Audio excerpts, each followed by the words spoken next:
Nesse vídeo eu vou falar um pouquinho sobre poda e a função da poda na natureza.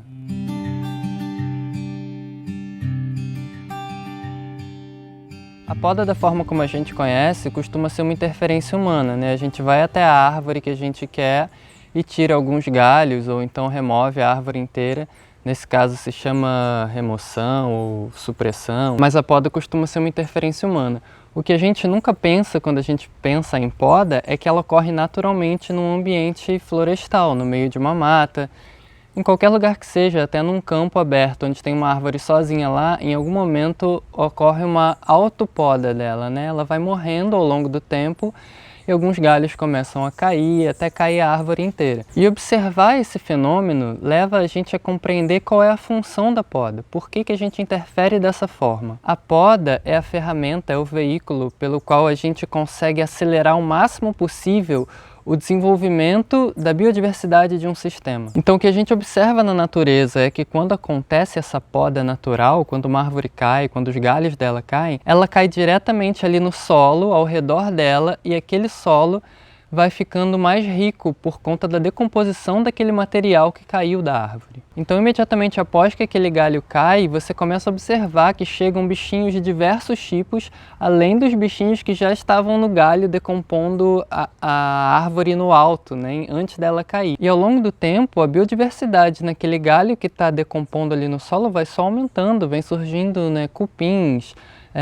gongolos, outros bichos maiores, besouros, até cogumelos e outros fungos que vão acelerar ainda mais o processo. E não são só os galhos, as folhas também são decompostas, só que as folhas são decompostas num processo muito mais rápido e o resíduo que elas se tornam, né, o humus das folhas, é menos complexo e é mais facilmente digerível pelas plantas. Facilmente no sentido de velocidade, elas se alimentam muito rápido. Já o material residual decomposto de uma madeira é muito mais complexo, é muito mais rico e traz muito mais nutrientes para uma planta. Então quando a gente chega numa horta que a gente implementa esse sistema agroflorestal, ou então numa agrofloresta, num espaço maior, independente do tamanho do espaço, e a gente poda uma árvore e coloca o material dela no chão, é exatamente esse processo que a gente está fazendo, colocando mais nutrientes na terra no longo prazo, até que isso se torne uma coisa cíclica. Então, se hoje eu coloco a madeira daquela árvore, os galhos daquela árvore, as folhas daquela árvore,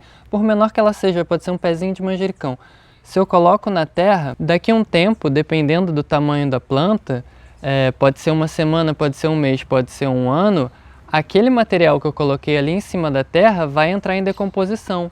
E quando ele estiver em decomposição, já vão ter outras árvores que eu vou fazer a mesma coisa, colocar na terra, e assim a terra vai aumentando a quantidade de nutrientes e de biodiversidade, consequentemente, a cada período desse que eu faço essa poda. Eu já fiz um outro vídeo sobre poda aqui no canal, traçando um paralelo entre a nossa relação com a morte e o que isso tem a ver com a poda de uma árvore, com a morte de uma árvore. Vou deixar aqui no card para quem quiser assistir. Eu estou fazendo esse vídeo para trazer mais clareza sobre a função da poda, porque eu fiz uma poda aqui no meu jardim.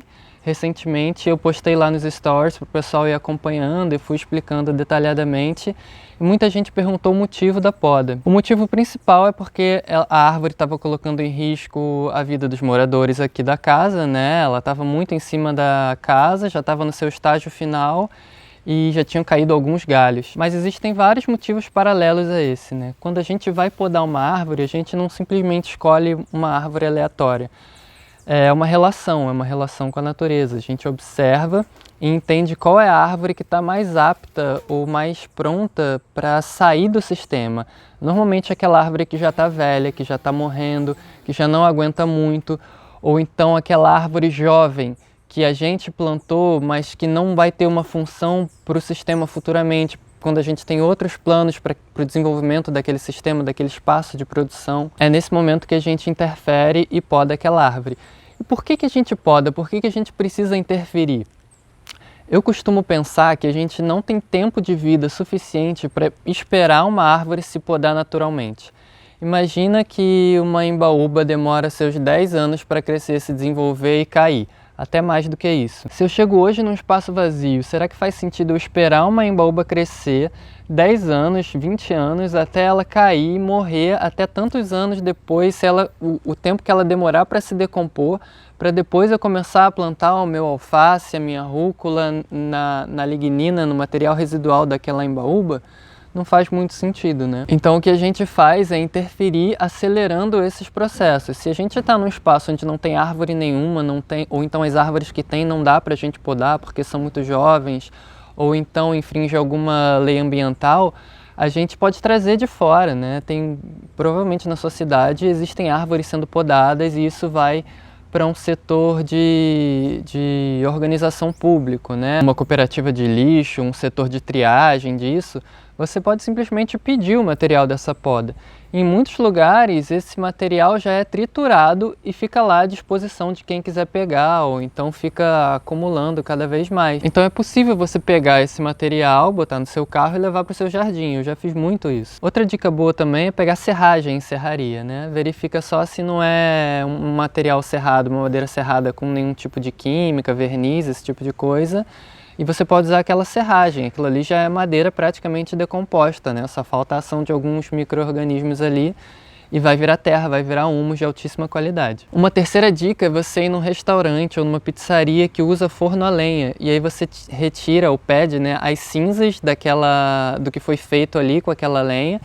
E aquela lenha não é um material tão rico quanto uma madeira que vai se decompondo ao longo do tempo, mas ela tem grandes propriedades que a madeira tem, que ela continua, que ela fica armazenada ali naquela cinza. E aí você pode colocar no seu jardim.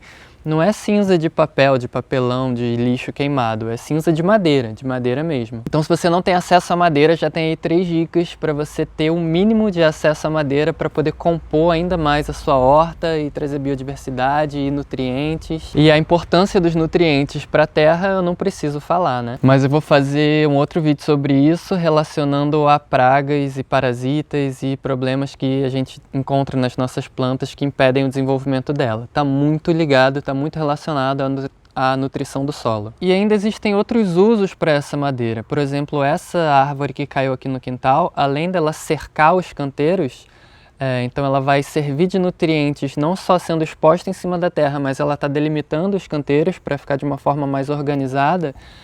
Ela também vai ser empilhada, alguns pedaços de alguns galhos em setores mais sombreados para a produção de cogumelo. Eu não vou inocular nada, vai ser uma produção de cogumelos espontâneos, cogumelos silvestres, que a gente vai aprendendo a identificar com o tempo também. Também é um outro setor esse. Assim como as punk, também tem a parte de cogumelos silvestres, que a gente pode aprender a identificar e extrair diversos sabores, e pratos e medicinas. Enfim, os cogumelos também são outro mundo riquíssimo. Uma outra função desses troncos em volta do canteiro é armazenar umidade, então isso faz com que eu gaste menos água e que eu precise regar menos a minha horta. E é claro que tem diversas outras funções, eu posso fazer móveis, eu posso usar para lenha, mas aqui eu estou me atendo ao fato da finalidade daquela árvore ter sido derrubada para nutrir o solo. Então, obviamente que um móvel vai se decompor em algum momento, que a cinza vai voltar para a terra, mas eu estou replicando o movimento natural de poda na natureza, numa floresta, né? A árvore caiu, o galho está ali, fica exposto à terra e vai se decompondo com o tempo. Com isso, eu vou chamando mais biodiversidade para o meu sistema, mais biodiversidade para a minha horta, deixando ele cada vez mais complexos e ganhando cada vez mais força, cada vez mais vitalidade nas minhas plantas, né? E aí vai ser melhor para a produção dos meus vegetais, para a produção das minhas frutas. Eu vou percebendo que as folhas que eu coloco na salada, que eu faço refogado, são cada vez mais verdes, cada vez mais viçosas, cada vez mais bonitas, brilhantes. E isso faz com que a gente tenha uma sensação de pertencimento àquilo. Porque de uma forma ou de outra, foi a gente que ajudou aquele ambiente a se criar e se desenvolver. E a gente começa a se ver fazendo parte daquilo ali. Então era isso que eu tinha para falar um pouquinho mais sobre poda. Espero que você tenha entendido a importância da poda. Eu mesmo já faço esse processo há anos, já tem mais de 10 anos que a minha função praticamente numa horta é tirar o que está velho, podar e voltar para a terra. E assim o ciclo vai se retroalimentando sempre a cada momento, a cada estágio. Espero que vocês tenham gostado e vão acompanhando aí os próximos vídeos.